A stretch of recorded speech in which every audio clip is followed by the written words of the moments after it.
Hi guys, welcome back to the Homestead. Just a quick review, day 10 progress. I didn't get to do much except that I filled the remaining block pockets, steels already. I think I'm gonna go up one more row of block up there and probably here.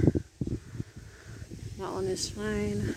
And here, just to tighten it up a bit to accommodate the hammering.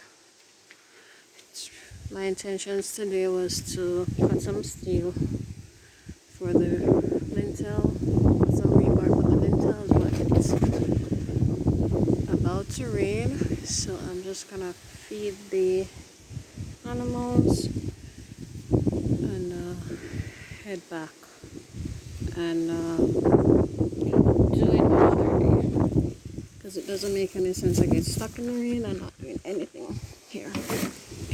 So that's that for day 10. Thank you for keeping up with the Homestead. Don't forget to like, subscribe, and share. Bye bye.